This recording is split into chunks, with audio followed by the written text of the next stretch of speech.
Good morning, everybody, and welcome to VG Myths, the online internet video game TV show that knows full well when to quit but keeps on going anyway. In Ape Escape, you're tasked with catching a couple hundred mischievous, time-conquering monkeys using the incredible power of the dual analog controller and a backpack full of fancy gadgets. But I wanted to arbitrarily force a challenge run into this game, which is why we're throwing all those expensive gizmos in the trash. Can you beat the Ape Escape Minimum Gadget Challenge? Right out of the gate, heavy semantics warning. This run is absolutely drenched in semantics like none before it. The basic idea is to beat the game with gadgets heavily restricted. The gotcha net and water net are freely allowed. All other gadgets must be used as minimally as possible, with each use being defined as the full execution of their main right analog stick function. Swinging the stun club, pinging with the monkey radar, firing a pellet with the slingshot, dashing with the super hoop, twirling the sky flyer, and driving the RC car. Any action that does not use the right analog stick is automatically allowed. However, not all right analog stick actions are necessarily banned, for one very important reason that we'll get to in just a bit. And one last note, just to be safe, vehicles are banned. With the semantics established, let's get hunting. At the beginning of the game, we only have access to the net and stun club. Direct attacks are thankfully rarely necessary in the first levels. Even if the monkeys are tough to catch head on, you can usually sneak behind them instead for a free gotcha. This becomes especially important against UFO monkeys. They can't be caught while in the UFO, but sneaking nets you a non-lethal takedown. The monkey radar is unlocked shortly after with a mandatory tutorial where you need to locate some dummy monkeys, but the radar itself isn't necessary if you go in with an ample supply of dumb luck. Our first roadblock came in the Cenozoic era. The monkeys in the areas easily accessible to us don't quite reach the quota. The dev intended route is blocked partway by a gate that's supposed to be activated by the nearby wheel, but we aren't able to attack the wheel fast enough. Thankfully, dev intent is eternally just a suggestion. The UFO monkey side area has this ledge that's normally too high to reach. Right next to it is a slippery slope. Run up it and jump just before the slide is triggered to get the boost you need and mop up the awaiting monkeys. A couple levels later, we reach an abrupt, extreme roadblock. The slingshot tutorial, unsurprisingly, requires us to fire the slingshot. There's no way to open the doors forward without it. But, as anybody who keeps up to date with the hottest Ape Escape tricks is already well aware and waiting for, there's a special slingshot trick that we've ever so slightly semantically curveballed the rules around to allow. Pulling back the slingshot temporarily puts Kakeru in a grounded state, regardless of whether or not he's actually standing on anything. This means if you repeatedly pull back the slingshot and jump at about the same time, you can chain mid-air jumps and gain potentially infinite height. This is difficult to pull off consistently. Do it too slow and you'll fall back to the ground. Too fast and you'll end up firing a pellet. With enough practice, this can be pulled off pretty consistently. The slingshot tutorial doesn't have a ceiling, so you can hover up and walk on top of the walls over to the exit. Having access to this trick might make you feel like an unstoppable monkey hunting machine, but the next roadblock happens sooner than you might think in the very next level. These gates can only be opened by hitting the nearby switches. I spent an hour fruitlessly trying to fly around the top of the level and fall into a load zone until eventually the Strem chat told me Ape Escape has a ground pound, which, in addition to being completely useless, will damage whatever's in front of you as long as you have a gadget other than the net equipped. Of course, this technically means using the gadget, but since it doesn't use the right analog stick, we neener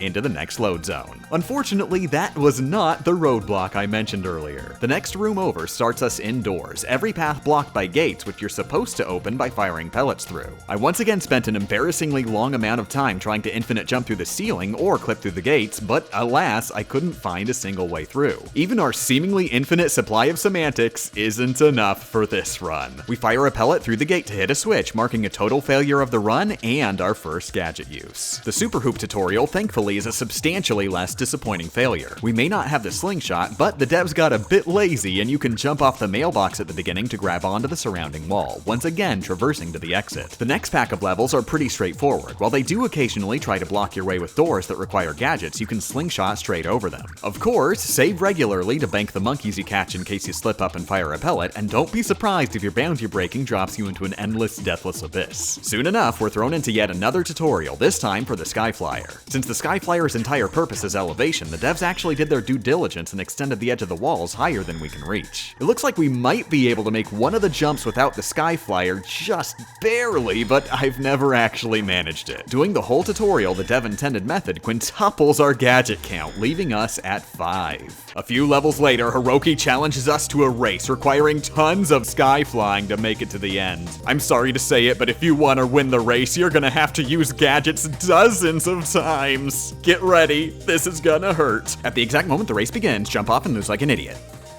That's it.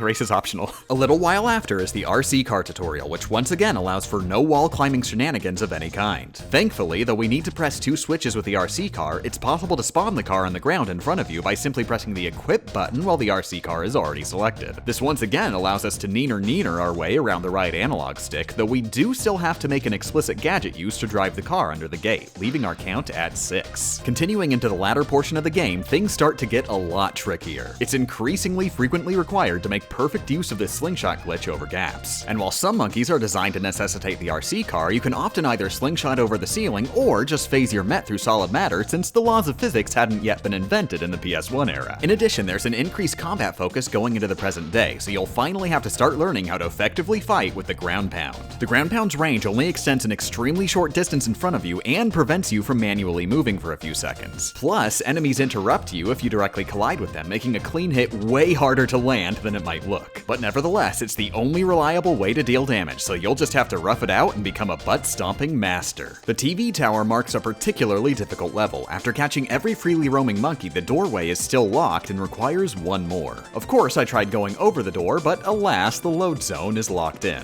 There are only 2 monkeys available to us. One monkey is inside a box that can only be destroyed by the tank, which of course is banned by the run. Trying to phase our net through is a no-go. The monkey is intangible until the box is broken. Our only other option is this monkey, who happens to always jump in an equally indestructible turret as soon as we approach. I was worried this might make the tank required, but the second monkey doesn't actually spawn in the turret, giving us a little bit of hope. The monkey will usually get suspicious from hearing you on the other side of the boxes, so book it to the top as fast as possible and jump straight down onto the turret itself. If you make it there first, you can juke the monkey out and have them walk straight into your net. The level's boss also takes some skill to take down. While you can hit its weak point with ground pounds easily at first, every hit shortens the window of opportunity, with the final hit usually closing before we can get into range. Luckily, the weak point is also exposed when the boss starts flying around. With ultimate precise timing, you can intersect it as it charges for a stylish KO. From there, we move into Specterland, which starts with yet another extremely annoying boss battle. This clown's homing balloons are too fast to reliably dodge, basically requiring you take a hit and draining your health ultra fast. Additionally, in Phase 3, the clown will always counter with a roll immediately after you get a hit in, leaving you no time to dodge and essentially requiring you take 3 damage. Luckily, there's a random chance the earlier homing balloons will drop health. Get lucky with these and make sure to grab absolutely every health pickup in the surrounding area, and you have a chance at barely surviving the battle. After murdering your best friend in a much easier battle, make your way up to Specter's castle for the finale. You can get enough monkeys to open the front door with some ultra stylish UFO KOs, but inside, yet another door is greeting you, requiring simultaneous use of the RC car and Super Hoop.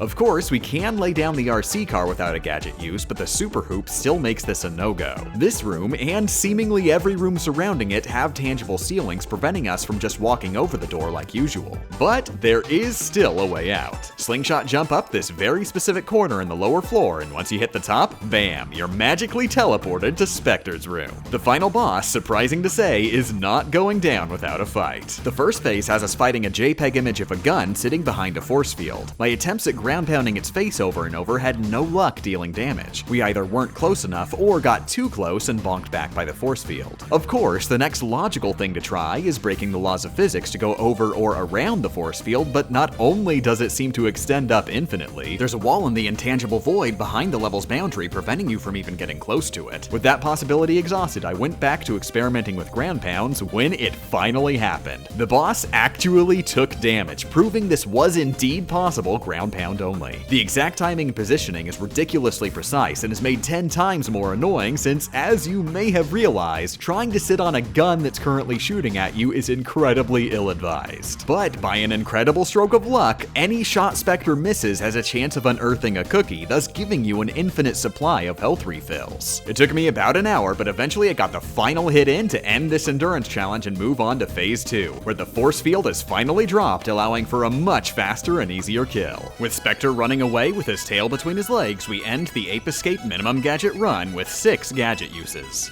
1 in the RC car tutorial, 4 in the Skyflyer tutorial, and 1 in Dark Ruins. Honestly, I'm willing to let the tutorial ones go, but it is crushing knowing there's only a single slingshot pellet required in the levels proper. If anybody has any ideas on getting through this section, please let me know. And one last special thanks to stream viewer 8-Bit Mischievous who suggested this run during a brainstorming session. And a double special thanks to everybody who suggested it before Mischievous who I ignored because I'm stupid and dumb. Look what I've got. It's the Patreon shoutouts. Check them out. Andrew Seibert, Mrs. Seckman, Quotes Terrible, Bedside Manor, Leslam, RB Drox, All in Zero, Mr. Harry Wonka, Alexander Botkin, Chris Nate, Anu, Ikrira, Jez, Chosen Muffin, Zainabane, BCR Main Sound, Vincent Hall, The Bass Singer, Vincent YT, Yellow Alert, Anon42, Alhambra, Pepsi Man EXE, I'm Justin, The Quacky Gamer, Chocolate Boy 97, Bainbridge, Kazoy, Melnose, Luminescent Dragon, Jace Nilges, Backzoid, Liddy Kitty, Z-Master, Shoebox, Chase Harsh, Endless Happy, Praetor, Zavi G, Isaac, Lively Leader, Mikey Parker, William Cord, Faith, Araskis, Lane Robert Leishman, Rory Kelly, Goopy Fella, Games Freak SA, Edge No Quality, and Michael Larson. Let Game Champ know how much this video sucks and how to improve in the comments below. Hurry, time is running short. Get out of my house.